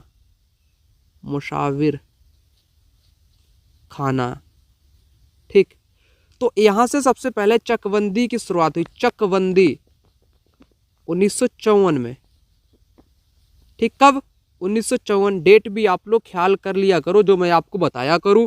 1954 में चकबंदी सबसे पहले उत्तर प्रदेश की यहाँ पर बात की जा रही है, तो मुजफ्फरनगर की कैराना तहसील और सुल्तानपुर की मुसाफिर खाना तहसील से शुरू की गई थी वर्ष 1954 में। अगला क्वेश्चन यहाँ पर कहता है कि आज़ादी के टाइम 1947 के दौरान ब्रिटेन का राजा कौन था? ऐसे भी क्वेश्चन पेपर में देखने को मिलते हैं, लेकिन आपको नहीं पता होता है। छोटे छोटे क्वेश्चन जो कि बहुत बड़ा असर आपके ऊपर डाल देते हैं। एडवर्ड अष्टम, जॉर्ज पंचम, छठा एलिजाबेथ, कौन था बताओ? जवाब आपका यहाँ पर क्या हो जाएगा? ये था जॉर्ज 6 नंबर का, 6। जॉर्ज षष्ठम था। कौन? जॉर्ज षष्ठम था उस दौरान का। ठीक, समझ गए। अगला देखो विश्व जल दिवस किस तिथि को मनाया जाता है? जल दिवस की बात करी जाए तो जल दिवस आपका 22 मार्च को मनाया जाता है। कब? 22 मार्च को जल दिवस आपका मनाया जाता है। 5 जून को क्या मनाया जाता है बताओ? 5 जून को विश्व पर्यावरण दिवस मनाया जाता है। विश्व पर्यावरण दिवस कब मनाया जाता है? 5 जून को मनाया जाता है। ये छोटे छोटे क्वेश्चन टू द फैक्ट पर पूछे जाएंगे आपसे, देख लेना पेपर के दिन। अष्टप्रधान का संबंध किस शासक से है? अष्टप्रधान वही शिवाजी के शासन से संबंधित आपका हो जाएगा, है ना। अगला क्वेश्चन कहता है एनीमिया रोग शरीर में किसकी कमी से होता है? एनीमिया रोग शरीर में किसकी कमी से होता है? बताओ। एनीमिया रोग जो आपका होता है ना, ये किसकी कमी से होता है? तो यह आपका हीमोग्लोबिन लोहा, हीमोग्लोबिन की कमी से एनीमिया होता है। आपका जो क्या बोलते हो होम साइंस है ना, सिलेबस में थोड़ा सा हिस्सा, उसमें 2 से 3 टॉपिक है। एक तो आपका विटामिन से रिलेटेड कौन सी बीमारी किसके काटने से होती है, कौन सी कमी हो जाती है, यहाँ से पेपर में क्वेश्चन उठता है। तो वो मैं अभी आपको बता देता हूँ, 1-2 क्वेश्चन पूछेगा तो आपको यहीं पर पक्का हो जाएगा, है ना। एनीमिया यहाँ पर राइट आंसर मैंने बी विकल्प आपको बता दिया। यहाँ पर 1-2 बातें आप लोग समझ लो। विटामिन ए का रासायनिक नाम क्या है? रेटिनाल। अगर ये भी पूछ ले कि विटामिन ए का नाम बताओ तो रेटिनाल आपको बताना है। कमी से कौन सा रोग होता है? नाइट ब्लाइंडनेस होती है, रतौंधी होती है, रात्रि में दिखाई नहीं देता है। लक्षण क्या है? रात में कम दिखाई देना, आंखों का सूखना। उपचार क्या है? गाजर, हरी सब्जी, दूध, अंडा, मछली का तेल, ये इसके स्रोत है। ये इसका मुख्य लक्षण है कि रात में दिखाई ना देना। विटामिन ए का रासायनिक नाम रेटिनाल हो जाएगा। नेक्स्ट आप लोग देखो, विटामिन बी का थायमिन बेरी रोग होता है। कमजोरी, नसों की समस्या, साबुत अनाज, दालें, मूंगफली इसके लिए खाना चाहिए। विटामिन B2 से क्या होता है? राइबोफ्लोविन इसका रासायनिक नाम है।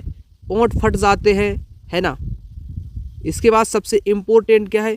इम्पोर्टेंट आपका विटामिन सी है।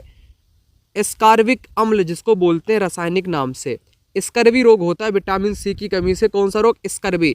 मसूड़ों में खून आ जाता है, घाव का न भरना, इसके लिए आंवला, संतरा, नींबू, खट्टे फल, है ना, विटामिन सी के लिए इंपॉर्टेंट माने जाते हैं। विटामिन डी के लिए कैल्सीफेराल इसका रासायनिक नाम है। विटामिन डी का कैल्सीफेराल। रिकेटस होता है बच्चों में रोग। विटामिन डी की कमी से कौन सा रोग होता है? रिकेटस होता है।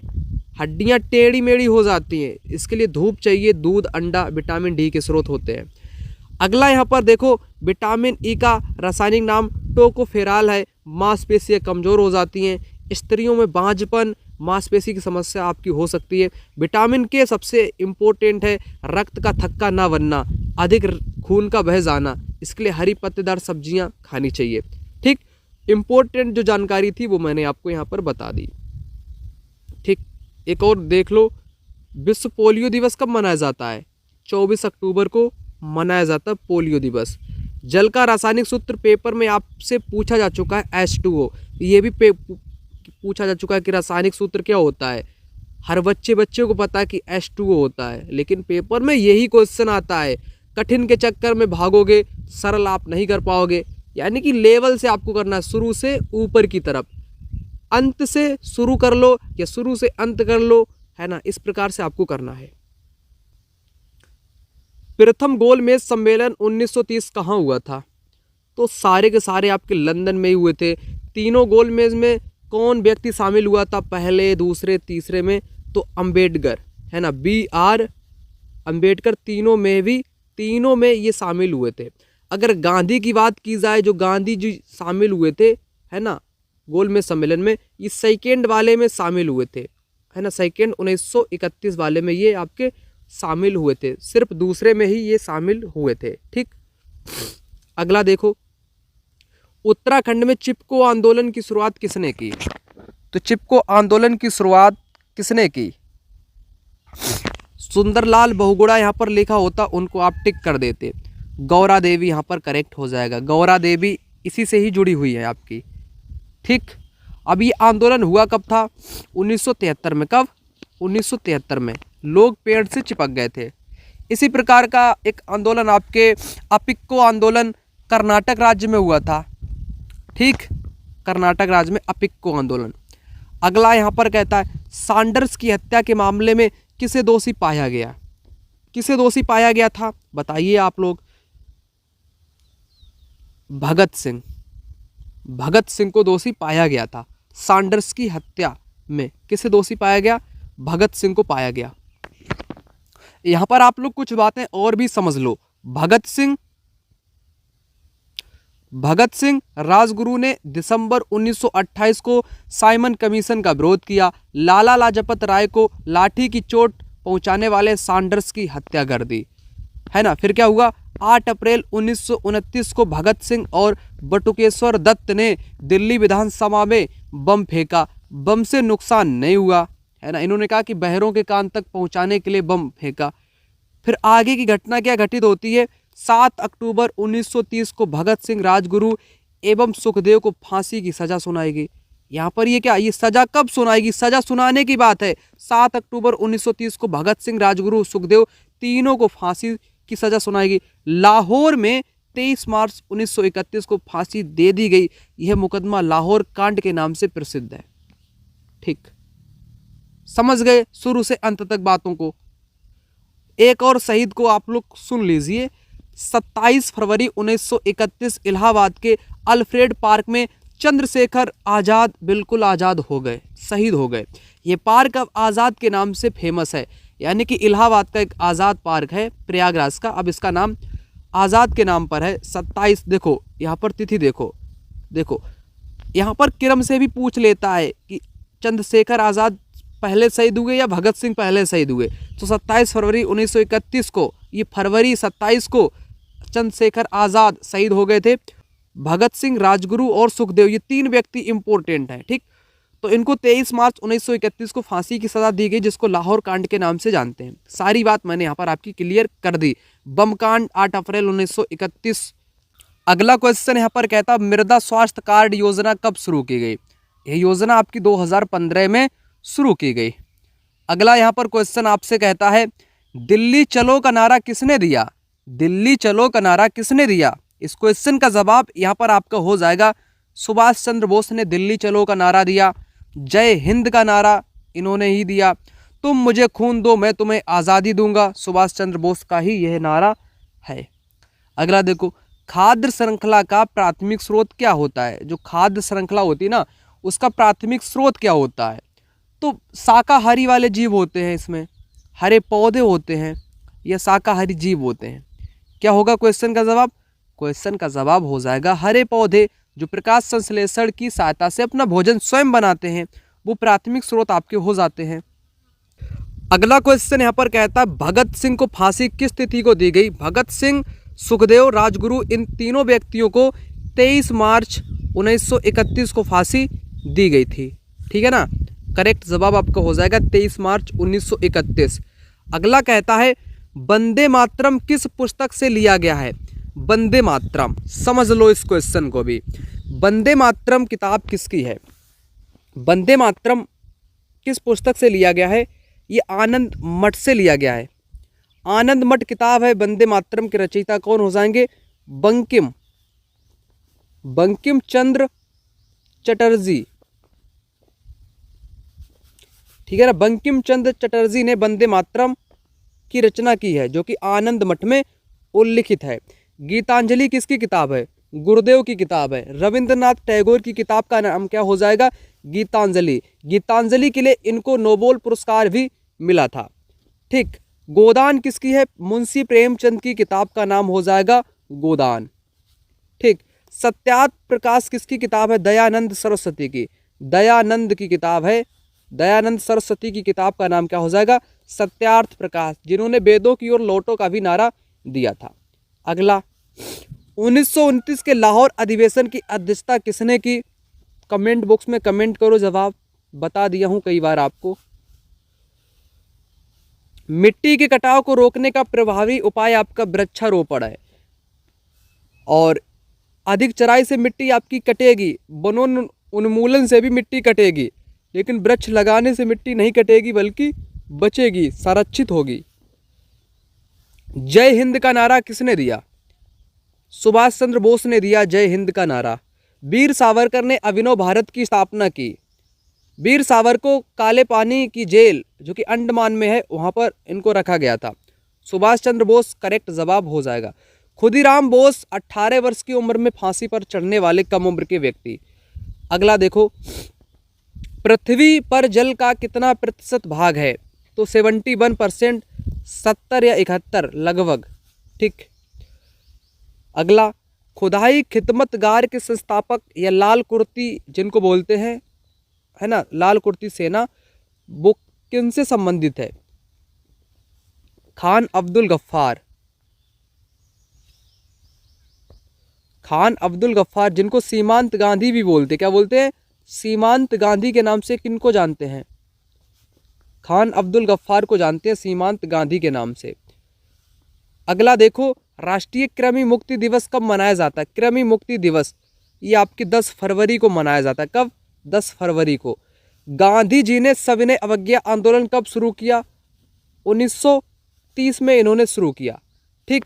1942 में इन्होंने भारत छोड़ो आंदोलन 8 अगस्त 1942 को शुरू किया। और 1917 में क्या किया इन्होंने? चंपारण सत्याग्रह किया। चंपारण सबसे पहला सत्याग्रह बिहार में नील की खेती के विरुद्ध में, नील की खेती या 3 कठिया जो प्रथा थी, 3 कठिया प्रथा के लिए। ठीक।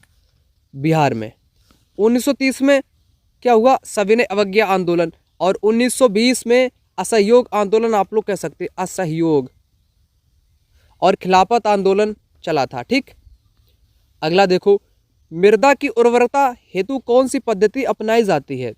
तो फसल चक्र अपनाई जाती है आपकी। क्या? फसल चक्र अपनाई जाती है। अगला क्वेश्चन यहाँ पर कहता है, पानीपत का तीसरा युद्ध, तृतीय युद्ध 1761 में किन के बीच में हुआ था? तो देखो, पानीपत के कुल 3 युद्ध हो चुके हैं। पहला, दूसरा, तीसरा। तीसरा आपका हो जाएगा अहमद शाह अब्दाली और मराठों के बीच में 1761 में। पानीपत का पहला युद्ध किसके बीच में हुआ था बताओ? और पानीपत का दूसरा युद्ध किसके बीच में हुआ था? ये इम्पोर्टेंट जानकारियां हैं। तो तीनों युद्ध आपकी किताब में बताए गए हैं। तो पहला युद्ध जो हुआ था ये बाबर के बीच में हुआ था। बाबर 1526 की बात है। कब की बात है? यहाँ पर कैसे लिखूं? जवाब आपका हो गया बी। जो पहला युद्ध था फर्स्ट 1526 में, किसके बीच में? बाबर और इब्राहिम के बीच में। कब? बाबर और इब्राहिम लोदी के बीच में। इब्राहिम हार गया, बाबर जीत गया। दूसरा युद्ध कब होता है? 1556 में। दूसरा युद्ध कब होता है? 1556 में। पानीपत का दूसरा युद्ध किसके बीच में होता है? अकबर व हेमू के बीच में होता है। किसके बीच में? अकबर हेमू के बीच में होता है। फिर होता है आपका 1761 का युद्ध, अहमद शाह अब्दाली और मराठों के बीच में होता है। सदाशिव राव होता है एक तरफ, सदाशिव भाऊ होता है मराठों का, और अहमद शाह अब्दाली जो कि अफगानी था 1761 में होता है। ये पेपर में आपसे पूछा जाता है। अगला क्वेश्चन, बेरी रोग किस विटामिन की कमी से होता है? तो विटामिन बी की कमी से होता है। और ए की कमी से क्या होता है? रतौंधी होता है। रतौंधी ए की कमी से होता है। ठीक। विटामिन सी की कमी से क्या होता है? स्कर्वी होता है। क्या होता है? स्कर्वी होता है। तो विटामिन सी के लिए आंवला खाओ, संतरा खाओ, खट्टे फल खाओ। विटामिन डी से रिकेटस होता है बच्चों में। ठीक। नादिर शाह ने भारत पर आक्रमण पर क्या लूट लिया? नादिर शाह ने भारत पर आक्रमण कब किया था? 1739 में किया था। क्या इसने लूटा नादिर शाह ने? मयूर सिंहासन और कोहनूर हीरा लूट ले गया। बी विकल्प करेक्ट जवाब हो जाएगा। और सोमनाथ मंदिर 1025 में आक्रमण किया था महमूद गजनवी ने। किसने? गजनवी ने किया था। और ये सोमनाथ मंदिर गुजरात में पड़ता है, जो कि अब एक बेहतरीन ढंग से बना दिया गया है पुनः। ठीक है ना? तो बी विकल्प करेक्ट जवाब आपका यहाँ पर हो जाएगा। अगला यहाँ पर कहता है, किसानों हेतु ऑनलाइन बाजार पोर्टल कौन सा है? ई नाम पोर्टल, जहाँ पर किसान ऑनलाइन अपने जो है ना बाजार पोर्टल है यहाँ पर बेच सकते हैं फसलों को। ठीक है ना? ई संजीवनी ये दवा के क्षेत्र से रिलेटेड है। ई पाठशाला ये ऑनलाइन लर्निंग प्लेटफॉर्म से रिलेटेड है आपकी। बी विकल्प यहाँ पर इस क्वेश्चन का जवाब आपका हो जाएगा। अगला क्वेश्चन यहाँ पर कहता है असहयोग आंदोलन वापस लेने का कारण क्या था, कि गांधी जी ने इसको वापस ले लिया। रोलेट एक्ट, जलियांवाला बाग, चौरी चौरा कांड, साइमन कमीशन। देखो और समझो, असहयोग आंदोलन वापस लेने का कारण था चौरी चौरा कांड की जो घटना आपकी फरवरी के महीने में 1922 में गोरखपुर के एक स्थान चौरी चौरा में घट गई थी, इसलिए गांधी जी ने इसको वापस ले लिया था। ठीक, 12 फरवरी को। इतना आप लोग समझ लिया, राइट आंसर सी विकल्प हो जाएगा। रोलेट एक्ट आपका 1919 का एक्ट। ठीक, जलियांवाला बाग 13 अप्रैल को हो गया था नरसंहार 1919 को अमृतसर में। साइमन कमीशन की स्थापना 1927 में हुई थी और ये भारत कब पहुंचा, 1928 में पहुंचा, जिसका भारत में विरोध हुआ। लाला लाजपत राय की मृत्यु हो गई सांडर्स नामक एक अंग्रेज की वजह से, जिसको भगत सिंह ने मारा था। ठीक, ये भी कहानी वहीं से जुड़ी हुई है। राइट जवाब आपका सी विकल्प यहाँ पर हो जाएगा। अगला, अम्लीय मिट्टी के सुधार के लिए क्या मिलाते हैं। तो अगर कोई भी खेत है या क्षेत्र है, खेती अच्छे से नहीं हो रही, फसल नहीं उग पा रही है, खेत में अम्लता बढ़ गई है ना, तो अम्लता को ख़त्म करने के लिए चूना मिलाया जाता है। क्या, चूने का उपयोग किया जाता है। अगला यहाँ पर क्वेश्चन कहता है स्वराज मेरा जन्मसिद्ध अधिकार है, मैं इसे लेकर के रहूँगा, ये नारा किसने दिया था। गरम दल के नेता आपके थे, गरम दल के नेता थे, कौन थे। लाल बाल पाल, लाल बाल पाल। ठीक, तो लाला लाजपत राय ने यह नारा दिया था। लाला लाजपत राय आपके पंजाब पीवी से थे, पंजाब पीवी। बाल गंगाधर तिलक कहाँ से थे, बाल गंगाधर तिलक आपके मराठी थे, महाराष्ट्र थे। बिपिन चंद्र पाल ये कहाँ से थे, बंगाल से थे, वेस्ट बंगाल। ठीक, तो ये 3 व्यक्ति इंपॉर्टेंट हैं, यहाँ पर जवाब आपका हो जाएगा। अरविंदो घोष कौन थे बताओ। ये एक सन्यासी थे। कौन, सन्यासी थे, ये सन्यासी थे, एक दार्शनिक थे, योगी थे। ठीक, और बाल गंगाधर तिलक की एक गीता रहस्य किताब भी पूछ सकता है पेपर में, गीता रहस्य। और मराठा, साप्ताहिक मराठा, केसरी भी पूछ सकता है आपसे, केसरी। ठीक, अगला देखो, पल्स पोलियो के ब्रांड एम्बेसडर वर्तमान में कौन है, कौन है। अमिताभ बच्चन है, अमिताभ बच्चन पल्स पोलियो के ब्रांड एम्बेसडर।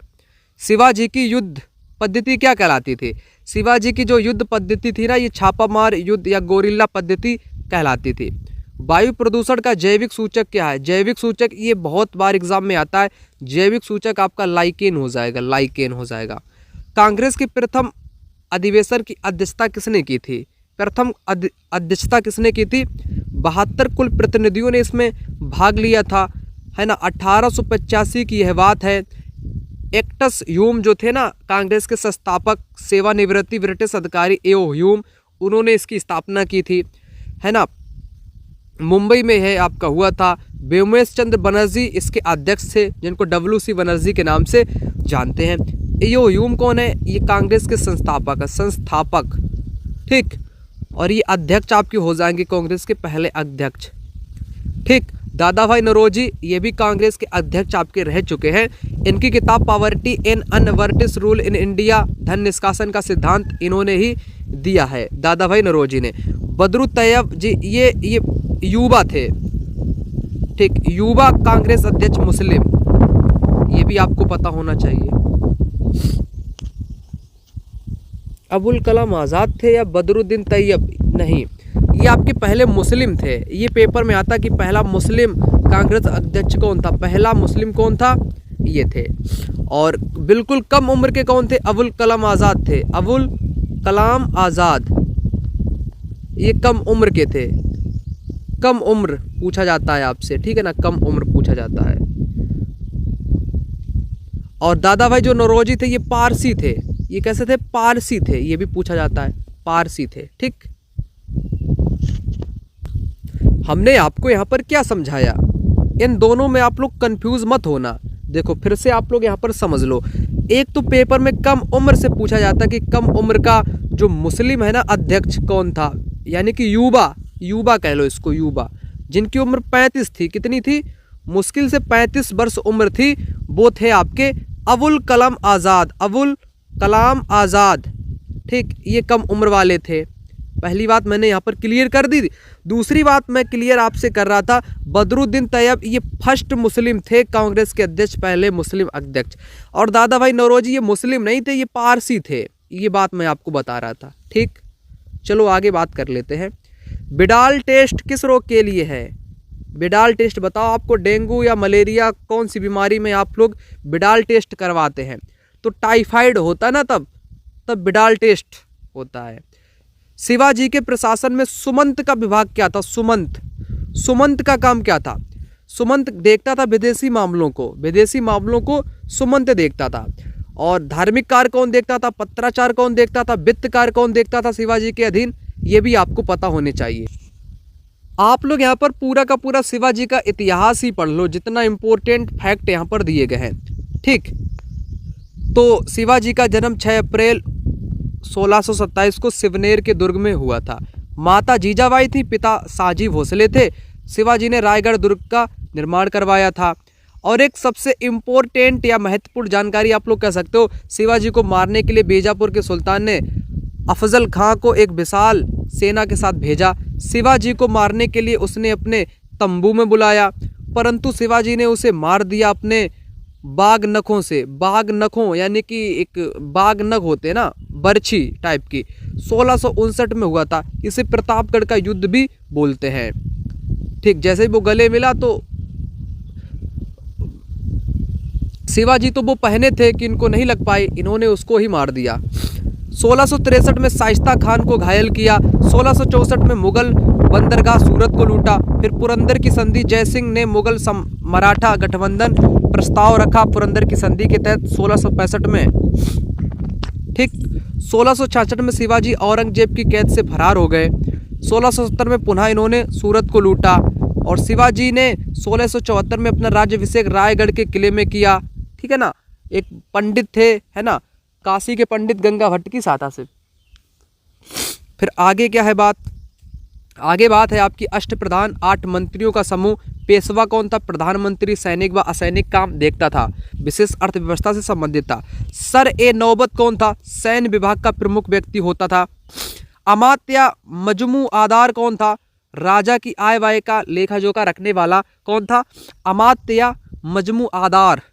सचिव या सुरू नवीस कौन था? राजकीय पत्राचार का कार्य देखता था। सुमंत या दबीर कौन था? सुमंत या दबीर, यही पेपर में आया है, विदेशी मामलों की देखरेख करने वाला। बाकिया नवीस कौन है? मंत्री कौन है? राजा के दैनिक कार्यों को देखने वाला। चौथ कर क्या थी? पड़ोसी राज्यों से लूटी गई आय के रूप में होता था। यह उपज राज्य की आय का 1/4 हिस्सा होता था। शिवाजी ने मुगलों से लड़ने हेतु छापामार युद्ध प्रणाली या गुरिल्ला युद्ध प्रणाली जिसको कहते हैं। सरदेशमुखी क्या था? सरदेशमुखी 1/10 भाग था, मराठे सारे क्षेत्र से वसूला करते थे। पानीपत का तीसरा युद्ध 1761 में हुआ था, अहमद शाह अब्दाली और मराठों के बीच में 1761 में हुआ था। जीत का कारण क्या था? ऊंटों पर रखी घूमने वाली तोपें थी, जिन्होंने मराठों को काफी नुकसान पहुंचाया था। ठीक, समझ गए आप लोग पूरी की पूरी बात। 1 नंबर बनेगा तो आप लोग यहाँ से पक्का आपका हो जाएगा। यहाँ तक जितने भी लोगों ने इस वीडियो को देख लिया उनका बहुत बहुत धन्यवाद। और इन नोट्स को आप लोग अवश्य लेकर के एक बार रिवीजन तो कर लेना, एक नज़र गड़ा के देख लेना। तो बहुत सारी चीज़ जो आप लोग पहले से नहीं जानते हो या जानते तो आपका रिवीजन हो जाएगा, नहीं जानते तो जान लोगे, है ना।